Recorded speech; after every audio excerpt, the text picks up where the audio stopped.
What's up and welcome to The Art of Being Well. I have some exciting news. We're giving away free healthy stuff. If that's your thing, we're giving away supplement protocol stacks that we have at drwillcole.com. We have brain health, hormone health, many different stacks. So go check out which one you want if you win. And you can pick which one. We're giving away free telehealth consults, free signed books. All you have to do for a chance to win is head on over to Apple Podcasts and rate and review The Art of Being Well. There. Tell us what you love about the show. You can leave your Instagram handle in the Apple Podcast review itself, or you could take a screenshot of that review and message me on Instagram at Dr. Will Cole. And then my team and I will go through the messages on Instagram as well as the Apple Podcast reviews themselves, and they will randomly pick winners, and then we'll reach out to you. And if you win, you can tell us which one that you want. And also there, while you're at drwillcole.com, I want you to go and check out the Become a Patient page. At the time of recording, we have opened up our concierge one-on-one telehealth patient consult options. So go check out the type of cases we're taking on that we're devoting our time to clinically. The podcast, for people that don't know, it's not our day job. So our patients are a day job, and we record these in between patients right now. We are doing that. So go check out the type of cases we're taking on right now. It is open for prepared for the new year, for people to get ready and get scheduled to optimize their health. So go check it out. All right, about every month, once or twice a month, we have entire episodes devoted to your burning health questions in the Ask Me Anything episodes. So to submit your questions, email hello@drwillcole.com. And then we add your questions to a Google Doc, and we'll get to as many of them as we can in these episodes. You can ask about health and nutrition, functional medicine, labs, wellness trends that you see on social media, all of the above. And we get quite an eclectic type of questions, and we love them, so keep them coming in. And to help me out every Ask Me Anything episode, we have two brilliant members from our clinical team. They're two functional diagnostic nutrition practitioners, and they've been part of working with me for a long time. Yeah. A very long time. A very long time. Yeah. So we're like family. We're like work family here.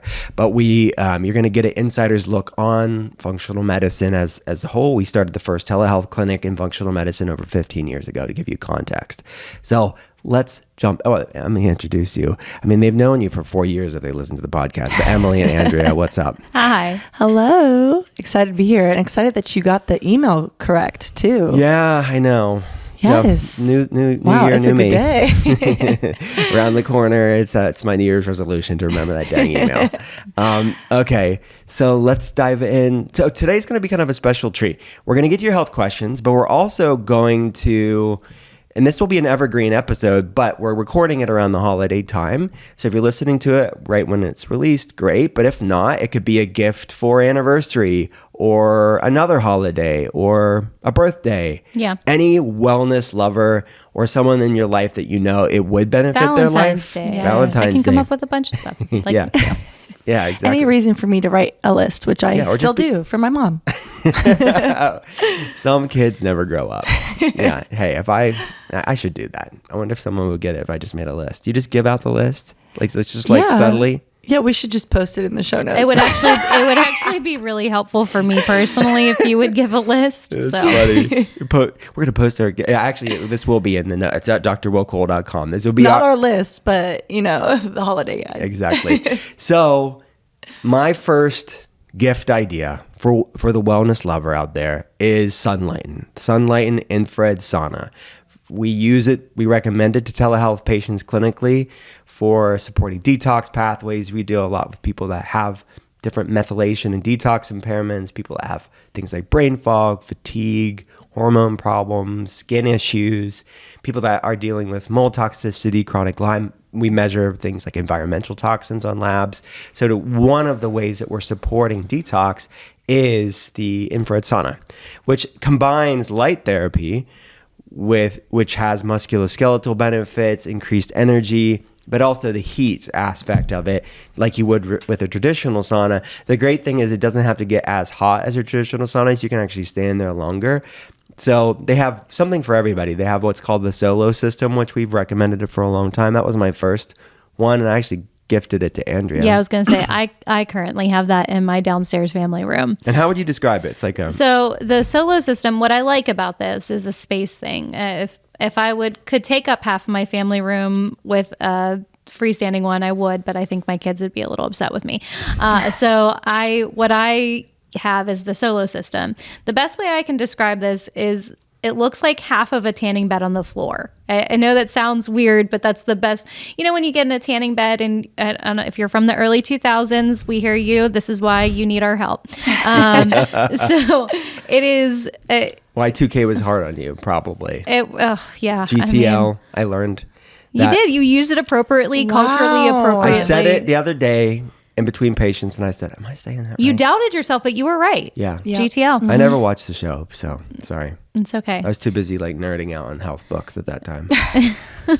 True. It's very true and not my experience. So for everybody else, the normal people, tanning beds were their personality. I was too busy in middle school. Okay, stop. We're done. She was in her diaper still.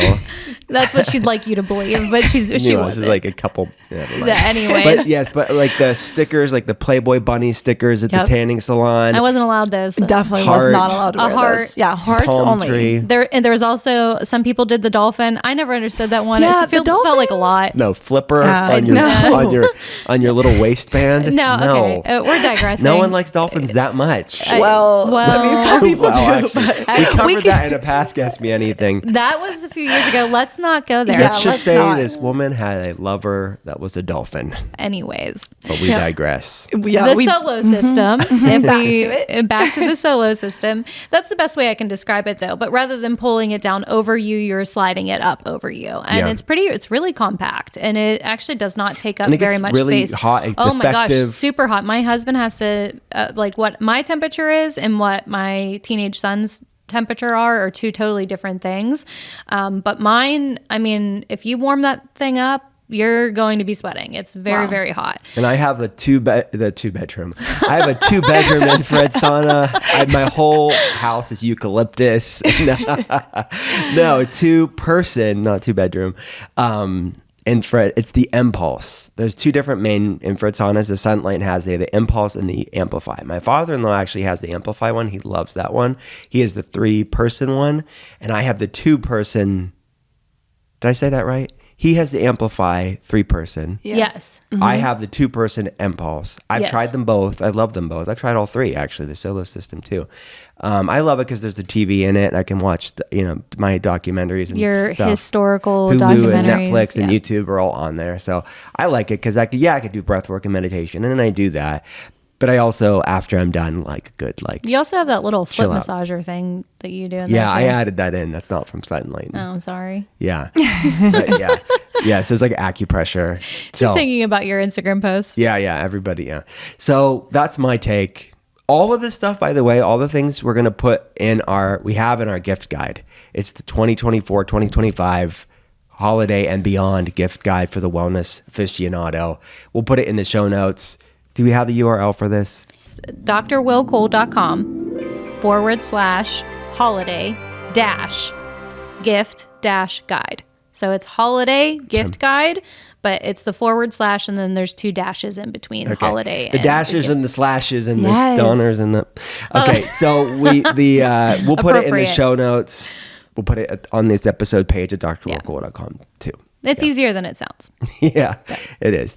Anyways, what's your first gift of the day? Yeah, so mine, talking about sauna, we also get into recommending red light therapy a lot as well. I love the higher dose face mask one. Just being postpartum for the 3rd time now. You're not that young. Definitely not that young. All right, fine. I deserved it. She was a teenage bride. I deserved it. It's why I need the face mask, okay? But love higher dose. I have their sauna blanket already too, but the face mask was something that I wanted just because, again, being postpartum, but anyone who's dealing with autoimmunity, we understand inflammation, and also just my skin kind of took a little bit of a toll over this past year too. And the more we're exposed to toxins, I love that you were talking already about the environmental toxins. These things are going to affect our skin. Our skin is our largest organ. And, there's a lot of different ways to do red light therapy, but I loved the face mask. It's something that I utilize as kind of like my own relaxation at night, watching TV. My kids think I'm a part of the Avengers.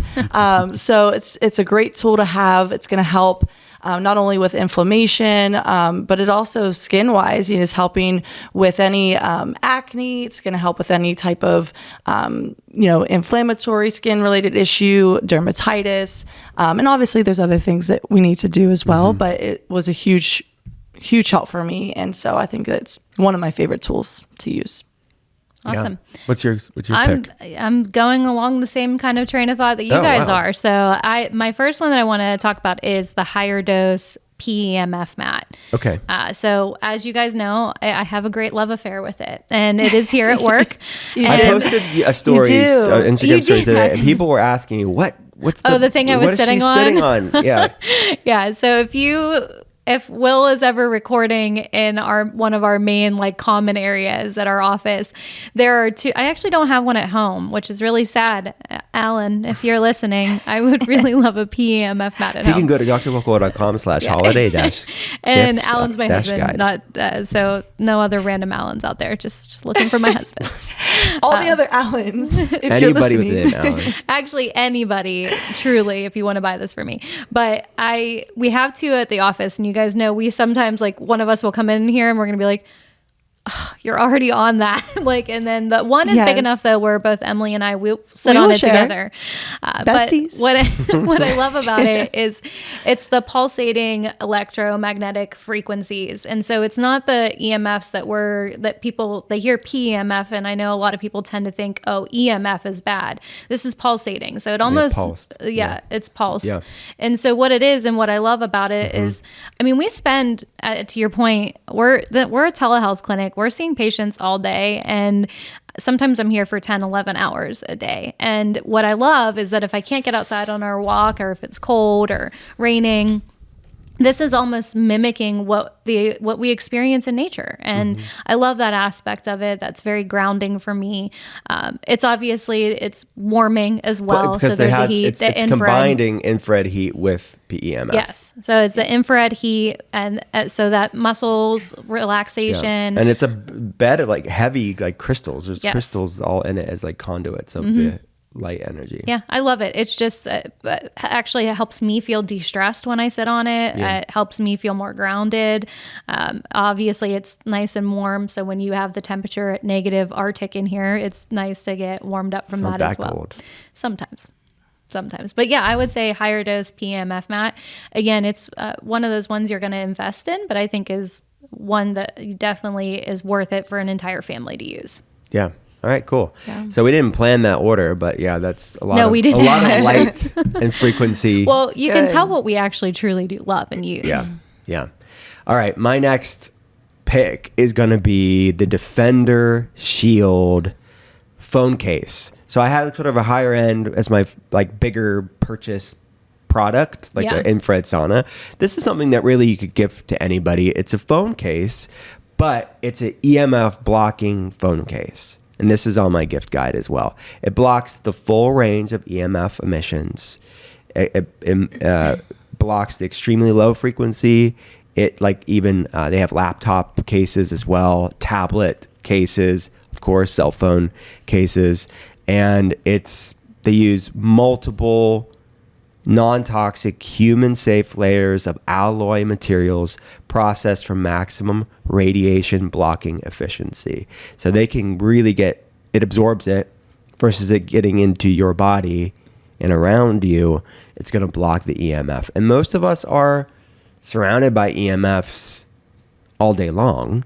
So I would recommend getting one of these Defender Shields for your laptops, for your phones, and for your tablets. So that would be my pick. I don't have the laptop one, but we do have the phone ones. They're good stocking stuffers.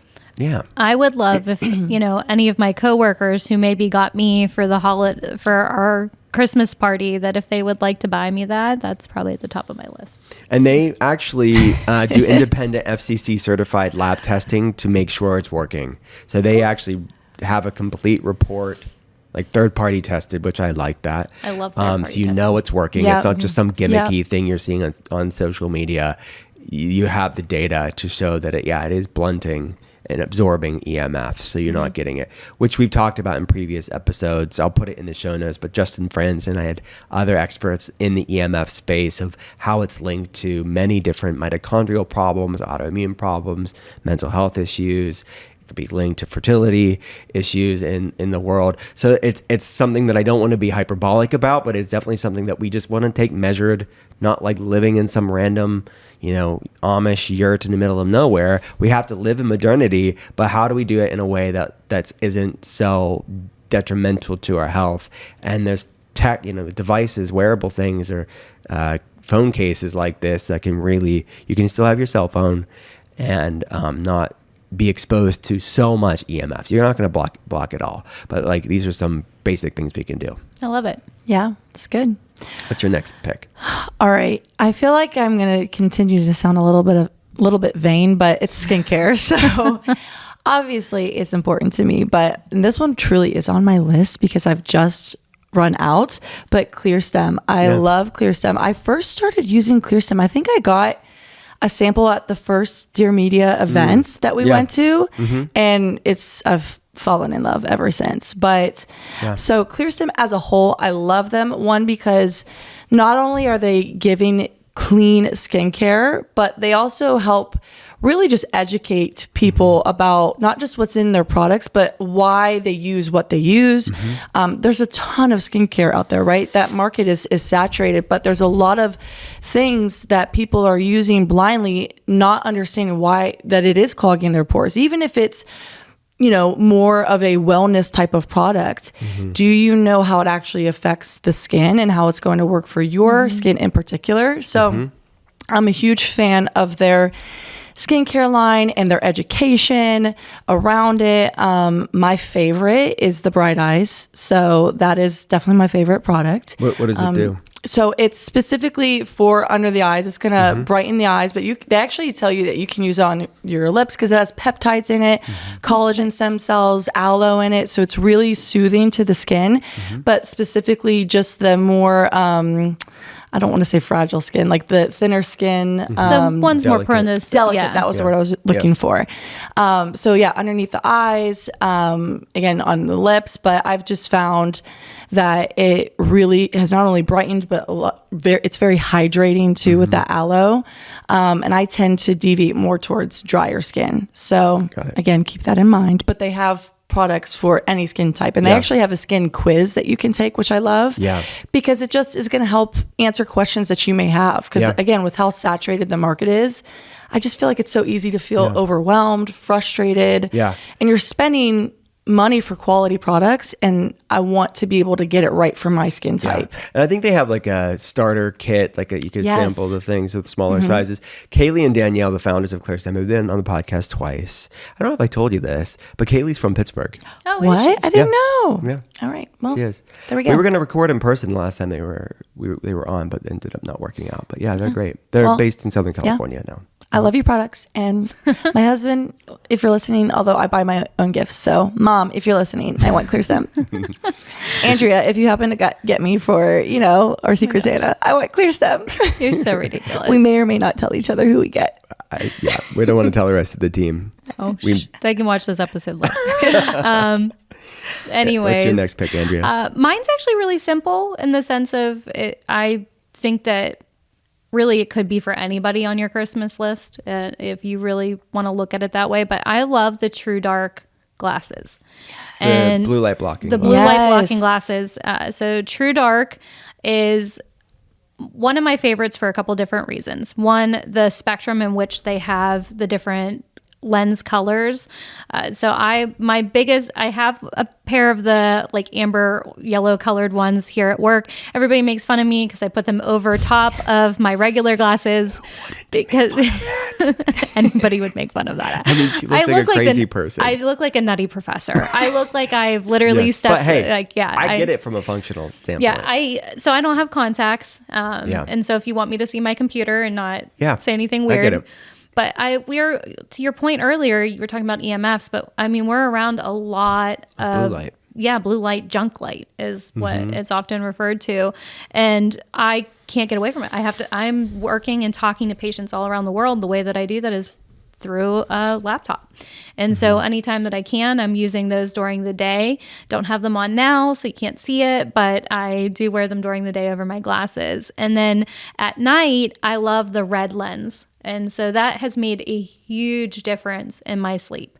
Like if I don't wear those before bed, I 100% notice. So that just helping my body get into that natural circadian rhythm that it's maybe missing, because I'm not, right now it's the time of year that it is. It's dark when I get to work. It's dark when I get home from work, and I'm around blue light at work and then at home when I get home. So the red lens glasses have made a huge impact on how I feel like if I got more deeper rest, more complete rest. So I think they have a lot of different styles that I also really like.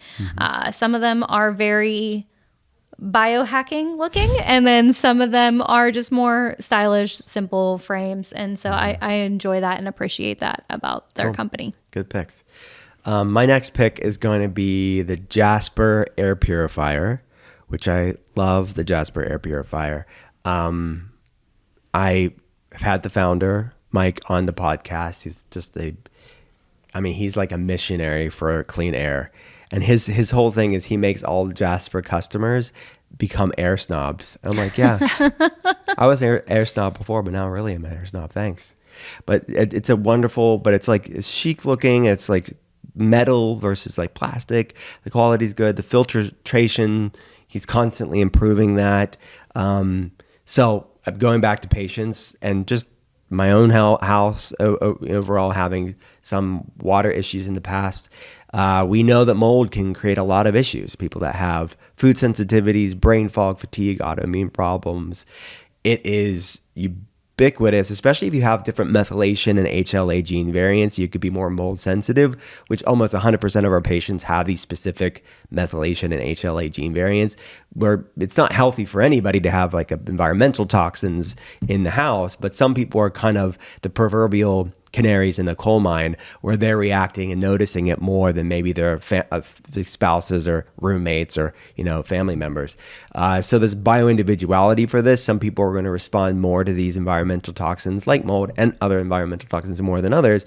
But no matter where you're at on that sensitivity spectrum, it's not healthy. So become an air snob. I love it. And yeah, I have Is it running. Snobbish or just making aware. A conscious decision to not have that? Yeah, I think, it's like when you can't unsee it. Yeah. Yes. Yeah. That's a really good way to put it. Yeah. It's so true. It's like you're just aware. Other people are just unaware. Yeah, you can't do better if you don't know better, which is partially why we do these AMAs anyways, is to educate and to answer Angelou questions said. that you don't know. Yeah. Mm-hmm. All right, what's your next pick? All right, my next pick is Chroma. And I have some specific favorites for Chroma, but one thing about me, and I know I've talked about this on the podcast before, is that fasting and doing different things to fast better has been a challenge for me, which these two can attest to. I feel really good with it, but it's definitely been hard. And I know that there's a lot of talk around cleanses. We've talked about cleanses, resets, especially coming up on the new year. It's such a hot topic. Yeah. And finding good quality cleanses or resets or just ways to bring these tools into your daily life can be difficult sometimes. And so ever since I've done my first Chroma kind of reset, which they have daily products, they have all kinds of products, but that was the first time that I'd ever used Chroma. It was life-changing. One, because it was just a great way for me to really start fasting and fasting better for myself. So again, I think if you feel like, you don't do well with fasting or you haven't had an easy time with it, it's just a great option to try. But my favorite product specifically with Chroma would be their matcha. I love the beauty matcha. It has lots of functional ingredients in there, like Yes. mushrooms, and Yes. you wouldn't know it. It just tastes like a matcha tea, but she really put a lot of nutrient dense superfoods in them. Yeah. Yeah. That with their coconut The Oh my powdered gosh, coconut. so good. Yes, yeah. What do you put in it? The coconut? Chroma has like a powdered coconut milk. It's like a coconut milk creamer kind of. Yeah. So yeah, you put that in. But it's so good. I will use it again on a daily basis, not just when I'm trying to do more of a reset. But I love their bone broth powder as well. It's so good. It's sparkly. Did you guys ever notice that? It's like gold. Well, they call it 24 karat. Yeah. Yes. Yeah, because it looks like gold. Yeah. shimmer, so. Yeah, it's so good. And I honestly think that's one of the reasons why I love this brand so much, is because again, I've done a lot of different ways of fasting and bone broth fasting, and I'm not a huge fan of bone broth. And so that's been hard for me. And this is so easy. It's, again, I'm a mom of 3 now. So it's like, I want something that's going to be convenient, that's going to help me be quick, but also be effective too. And their bone broth powder is so good. It's convenient because if you're traveling, or if you don't, or if you're not good at making bone broth, you've never tried it. You just put a scoop in hot water. All of these products pretty much are all they're powders that you mix in either hot or cold water, and it transforms it into some sort of drink or latte or tonic or broth. Full disclosure, I'm the functional medicine director for Chroma, but for people that don't know that. Yeah. But their stuff is so good. And again, don't get me wrong, I still value making your own bone broth and having those whole foods as well. But it's just been such a game changer. And I feel like it's a great way, like you said, when you need that balance, if you're traveling or if you're on the go. But the matcha, when I was pregnant, I had to stop drinking coffee because it was affecting the baby's heart rate. And so it's one of my favorite kind of rituals, that I get to bring into my morning. Love it. Honorable mention for the breakfast porridge. Okay, you do love that breakfast porridge. It's so good. The Chroma breakfast porridge. So like this one's like a powder that you mix in and it turns into a porridge. Yeah. And if you're thinking of if you're wanting to have some sort of reset, and again, you could do this annually, you could do it. We've done it a couple times as a team. Yeah. This is just a great brand with great quality ingredients, and obviously I can attest to it because you are working with them. But it's one of those things where, like Emily said, yes, there's the resets where it's like a few days of like a reset for your gut, but they have all these products in their daily. Like you could just bring it into your breakfast or your morning latte or whatever. That's what I love, is like you can order them individually too. Yeah. So that's a huge thing. A lot of times if you love something, are they selling it individually? And they do. And they actually sell the matcha in like a big like canister. Yeah, it's so good. Yeah. We have them in the back. Yes, I know. Well, I'll round us out with the holiday guide and what I would suggest. But this is a little bit more niche, I'd say, slightly, just from a perspective. But there's a brand called Oh Baby, and it's actually spelled A-U, baby. So if you're looking at it, which I thought it was Ah Baby at first. Ah Baby, but it's Oh Baby. And you're laughing at that. It's okay. It is what it's called. Hearing you say, Oh Baby. Oh Baby. Oh Baby. Oh Baby blankets. There are no synthetic dyes in this. Okay. It is all organic merino wool, and it's just when it's like that, it's going to be temperature regulating. Don't have to worry about people with sensitive skin, kids with sensitive skin. I have 2 older children, but I have 10 nieces and nephews 9 and under. So I have a whole slew of people that I'm buying for. Are you sure it's not for you? Yes, positive right now. I'm not making an. I mean, like for you too. I'm not making an on-air announcement. I do love. I do love. Who does it? I do. That's what I'm saying. Like you literally wrap yourself in scarves at work. So I do. Like, do you want that baby blanket? I don't know if this is a complete side note, but I don't know if you guys have seen that meme lately. And it was like, why did every sleepover always lack enough blankets? And it was like, people were like sleeping with like hoodies or different things, like whenever you had a sleepover. I don't know if this is like some weird millennial trauma that I have, but my house is full of blankets, and it's like, yeah, mine is too. We must have millennial trauma. Yeah, it's like there's just not enough blankets in your home. No. Anyway, it's true, because there was a lack of at sleepovers. There was a lack of blankets. I never saw the meme, but that does. Yeah. Does it resonate with you? Yes, Does it does. What was wrong with the moms in the 90s? I don't know.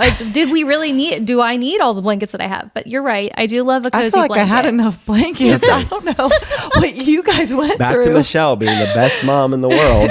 Thank you, Mama G. Yeah. But anyway, so that's, I just think, but with having a lot of nieces and nephews and my own kids having a lot of skin issues, I don't want to have to worry about wrapping them something. And I don't know if you guys have ever, kids can sleep hot, and then that can be agitating if they have eczema or psoriasis, or even if they have just like a general like chicken pox, like things happen and you just don't like, it's hard to get comfortable, but you want to be cozy. And so that's what I love about the Oh Baby blankets, is that you don't have to worry about anything synthetic being up against the skin. You don't have to worry about temperature regulation. It's made, you said 100% organic merino wool. Yeah. So even if they don't have any issues, it's like better to not have 100% microplastics and forever chemicals and flame retardants on your skin. Yes. Yeah. Like the sleepers, kids pajamas. The fleece pajamas, the winter pajamas that kids sleep in have flame retardants in them. They say it's like literally printed on the tag. So if you're taking your health to the next level and you want to think about what you are sleeping on and with for 8+ hours a night, I think it's good to think about what we're utilizing and laying on our skin. So it's a more simplistic thing, but I actually really think it's important. Yeah. All right. So that was our holiday gift guide. To remind you all, you can go to drwillcole.com/holiday-gift-guide. I'll put it in the show notes. Sorry, we don't have a shorter URL, but that's where we're at in life. We started recording, we gotta make you really? work for it a little bit. Yeah, just with your slashes and your dashes and typos. Or you could simply click on it when we put it in the show notes. Yeah, so we'll put it in the descriptions on Spotify and Apple Podcasts, and at drwillcole.com on this episode's page. If you go to podcast and then go to the episode. All right, let's jump into your burning health questions. What's the first Emily's one? is long. I have a good burning health question, okay? Oh, this person said this. Yes. All right. They said, for a little over a year now, I have been dealing with joint pain and muscle tightness. It comes and goes, good days and bad days. I started noticing it shortly after my daughter was born, so at first I chalked it up to stress. I have joint pain in my knees, wrists, and knuckles in my hands. The muscle tightness is in my inner back, thighs, and feet mostly. I also notice enlarged lymph nodes under my jaw as well when it flares up.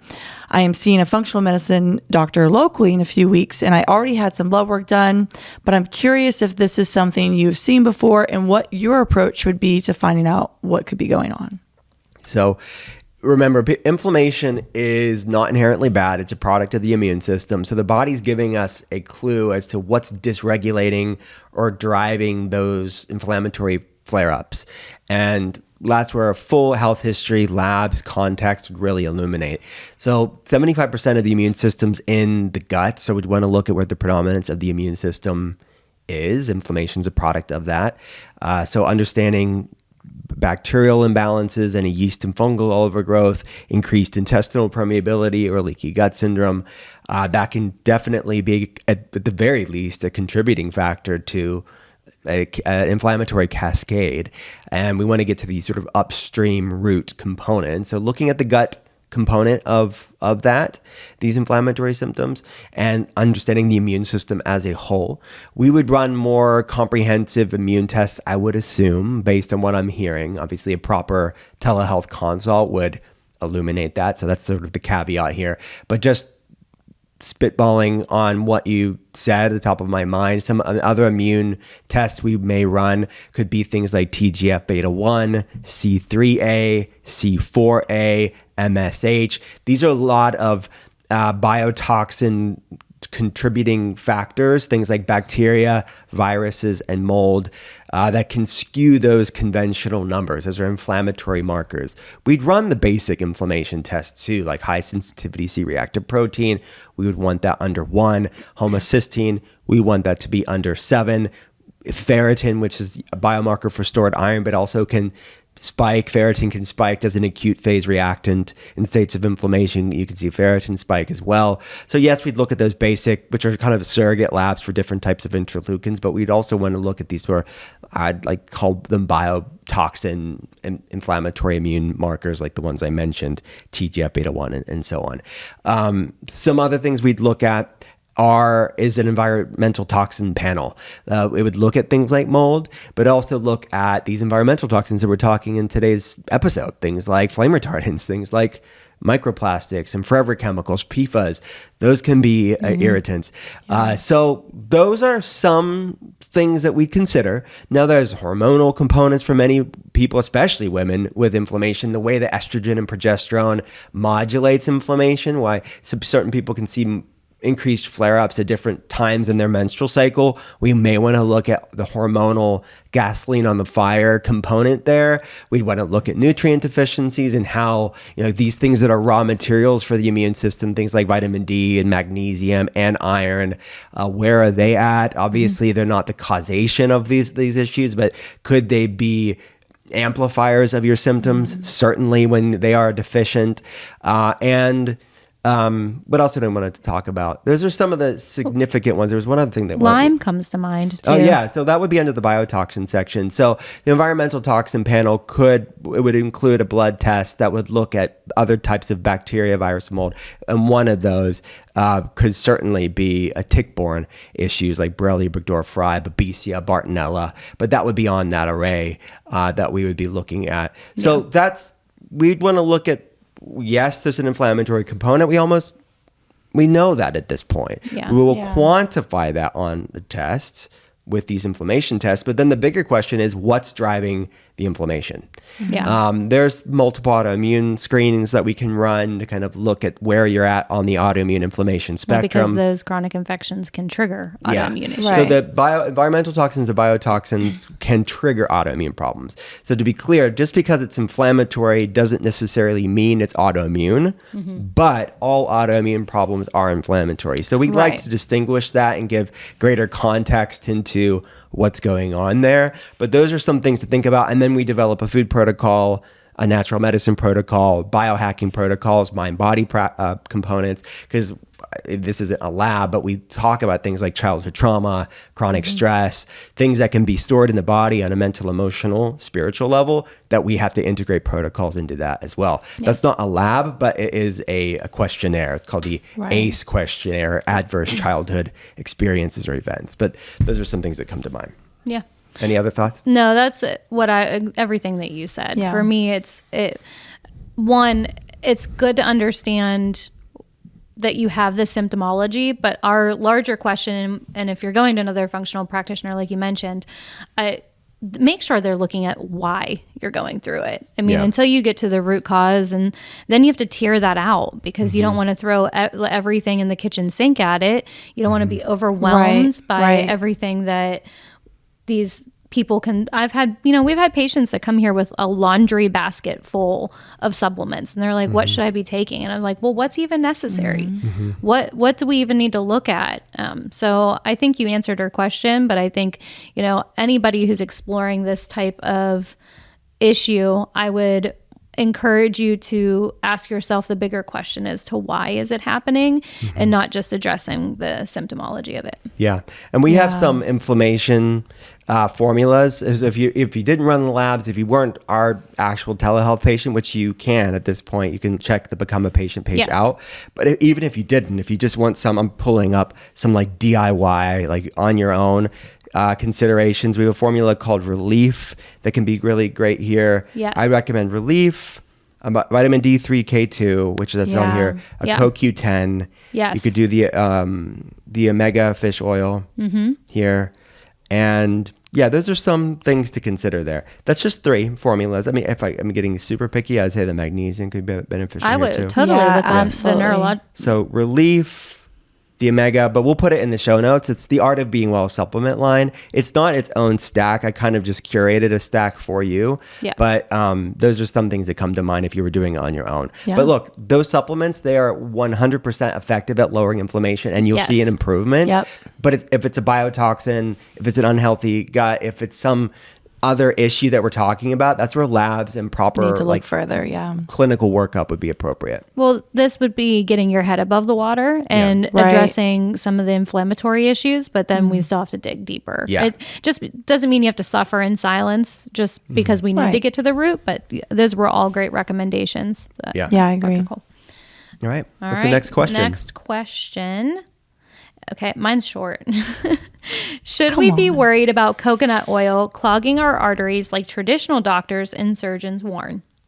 Okay, so there's still a lot of misconceptions about coconut oil. I sort of compiled some of the studies that are out there.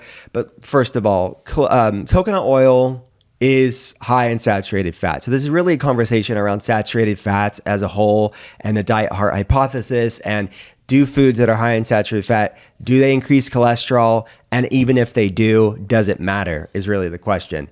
So total cholesterol by itself is a pretty poor predictor by itself on if it's an issue or if it's not. There are some studies that show there may be no actual causation, I know, because a lot of these studies that have been done historically, it's conflating causation and correlation. That many people that have the classic high saturated fat, like fast food diet, are also eating lots of other things like processed sugar, refined grains, a lot of industrial seed oils and then they say, well, because saturated fats amongst that whole a conglomeration of foods, that it's therefore the saturated fat that's the problem and not this larger mixed meal combination. So the studies that have sussed out the actual causation of it, there's a weak link, if any at all. So it is definitely our take on this is yes, take into account bioindividuality, and we can talk about the nuance and the context of that. So I'm not sort of swinging in the overcorrection of like, yes, this is like unlimited amounts for everybody. There may be some, optimal amounts for individuals based on some genetic variants and where their health is at this point, but it's not one, we kind of have a middle of the road take on it. And I don't want you to fear saturated fats, because in the context of a whole food, nutrient dense diet that has diverse types of fats, saturated fat is, if anything, protective for the body and not something they should be demonizing. But let's look at coconut oil specifically. The British Medical Journal recently did a reevaluation of some older research, the Minnesota coronary experiment, and they found that the study participants that swapped saturated fats for polyunsaturated fats like corn oil, things like industrial seed oils, had a 22% increased risk of death for every 30 points their cholesterol went down. So about half of the people, I've seen studies, but depending on the study that you cite, it's about half of people who have heart attacks and strokes have normal to low cholesterol. So that's why I was saying it's kind of like flipping a coin. If you have cholesterol above 200, may problematic, may not. So we want to look at the context of that. And these are some of the cardiometabolic tests that we run for telehealth patients and have for 15 plus years. So total cholesterol may be a problem, may not, but we want to look at the quality of the cholesterol and these other tests, which I'll kind of give you in a moment. So one other study that I want to talk about here is look at this one. This was research found that high-fat diets containing coconut oil raised HDL, or good cholesterol, lowered triglycerides, or circulating fats, because they're stored blood sugar, and lowered small, dense LDL particles, which are the oxidized, rusted BB bullet, the protein carriers of cholesterol. Another study found, one of these studies was in the Journal of the Asian Pacific Journal of Clinical Nutrition. They looked at a lot of these indigenous Pacific Islander studies. And they found that Pacific Islanders who consumed a majority of their calories from coconut fat raised their total cholesterol mainly from HDL raising.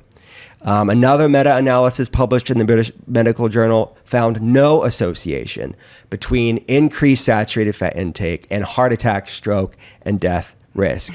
I'll put all of this sort of summary in the show notes here. I aggregated all the data that's out there, and you can kind of make the decision for yourself.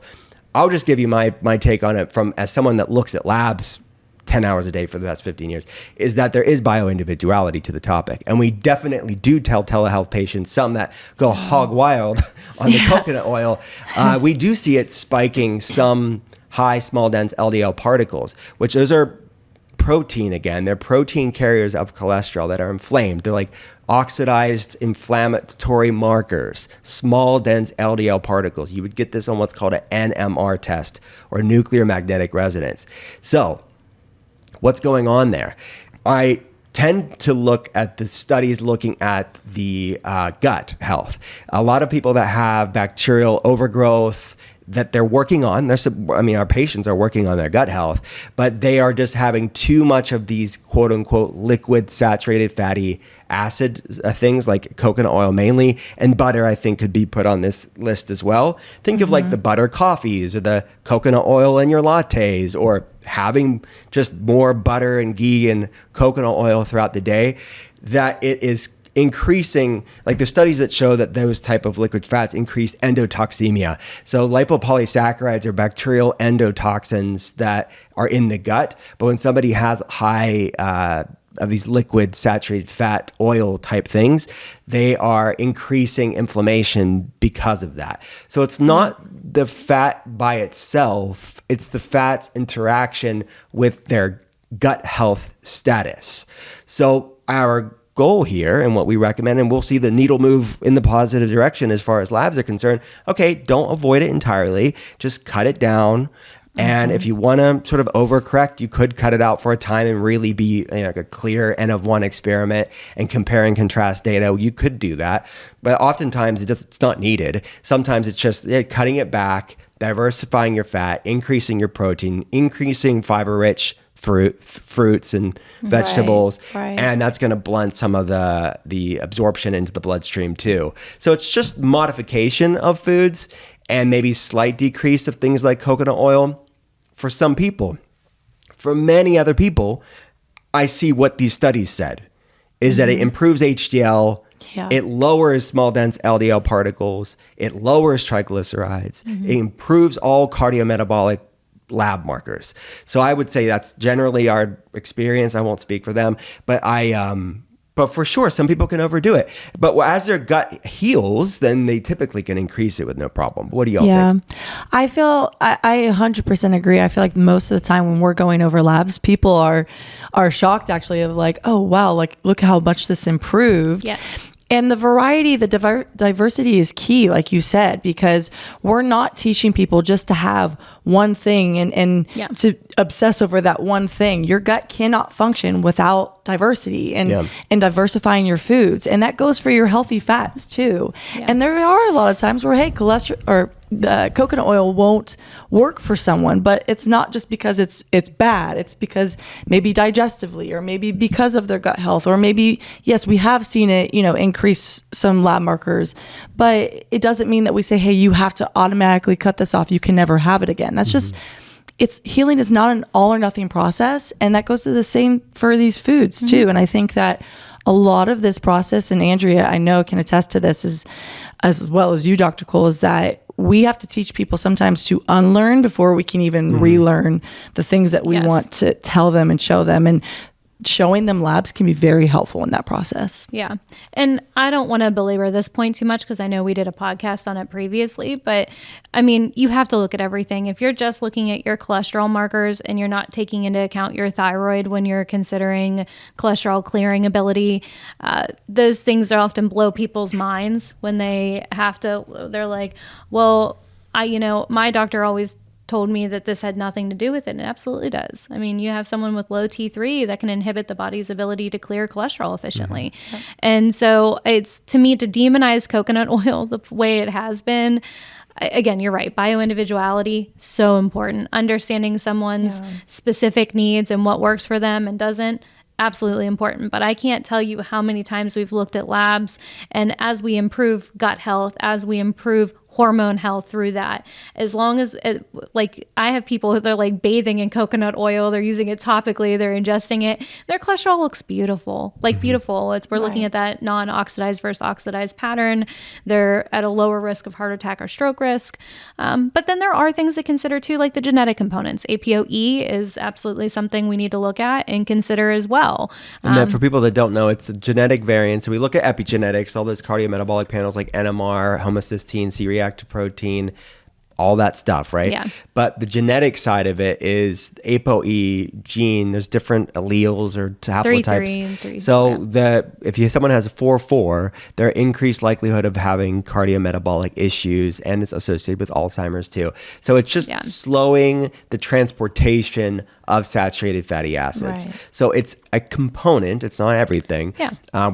Genetics aren't your destiny, but it helps us to give the bio-individual recommendation and keep an eye on certain biomarkers, honestly. Yeah. But we see ApoE4/4. Oh, all the time. And we don't necessarily see it impacting lipids that significantly. No. So it's something we need to keep an eye on. But that just shows you genetics aren't everything, because you can see it as being a component, but it's certainly not like this equals that. Like we all have genetic variants for different things. Is it being expressed or not? Like what's the larger context to? So it can end up becoming like genetic astrology, where it's like, well, you're predestined to have this problem. Well, no, it's not necessarily true. Like what's the larger context of how you're eating, that is this gene even playing a significant noticeable role in your health or not? That's right. And the way that I describe it is, it doesn't mean you're so inherently broken. It just means it doesn't work as well, and you just want to monitor it. That's like, you can still support it. You can still, do these things that are healthy, and that gene never becomes an issue. We all carry genetic variants that are not optimal, but how are you living and how are you monitoring that? So I think just it was like a really simple question that I felt like was really geared towards coconut oil, but opens up a much larger conversation of saying, like, we cannot be myopic. We cannot stay and just be focused on one particular thing. We must open our eyes to the fact that we are complex beings with many variables that we have to consider, and you are continuously changing. And as you heal, the things that worked for you now might not be necessary in 2 years. And so I think, like you said, gives people the flexibility later on to have those. And so I think that that's really the journey that someone should account for. It's great to learn. It's great to educate yourself. It's great to understand the mechanisms that we're talking about here. But at the end of the day, there's a lot of bio-individuality that goes into it. It's good. Yeah, and MCT oils, interestingly enough, it's derived from coconut, but actually behaves differently. So it's not the whole food, if you will, that it does behave differently. So someone that has MCT oil, I don't see it move the lipid needle as much as like the full fat coconut oil. And MCT oil is typically used in moderation anyway, so it's not. Yeah, that's true. Most people are that's not. true. They're having less of it because they would be in the bathroom if they had lots of it. That's true. Yeah. Could you imagine that? We should do like an episode and just see how much MCT oil we can take before we. There's only one bathroom here. Recording. We're not doing that. GTL and shots of MCT oil. Yeah, right. GTL. Gym tan laundry and MCT oil. This is the most confusing episode. Before we go, like, what is the story behind GTL? It's a way of life. Okay. Do you have to be Italian to know this? Well, no, yes. In fact, no, Emily. Half those people on that show were not actually Italian. They just wanted to be. Yeah, that is very true. Yeah, yes, that is. I think there's only like one person who was fully Italian on that show. There was like two, but yeah. You guys know a lot about this. I'm impressed. I have watched the show. I have watched it. Who's your favorite? I would probably have to say Snooki. Yes, I love Snooki. I still love Snooki. God bless Snooki. God bless her. I feel really bad in the moment because I don't actually remember her real name, but Nicole. Nicole. All right. No, but honestly, culture. If you learned nothing else on yes. today's episode, GTL equals gym tan laundry. And but to answer, with a shot of that's MCT. what they had to do before they went out. Yes. Gym tan laundry. Gym tan laundry. GTL. In that order. Yes. In that very order. Wow. Hey, look, they're a cultural icon in that way that I've never seen the show, but I can kind of reference it. I'm very proud of you. Yeah, so you did kudos good. to them. All right, guys, if you want to learn more about our clinical work, the telehealth center, lots of free resources. I'll put the articles and the products, the things I talked about in the show notes, but have at it. I mean, we have a search engine on there. We've written thousands and thousands of articles over the years. We'll see you next time. And yeah, it's at drwillcole.com if I didn't say that. Did I say that? Yeah. Yeah. Well, if not, I said it now. See ya. Bye.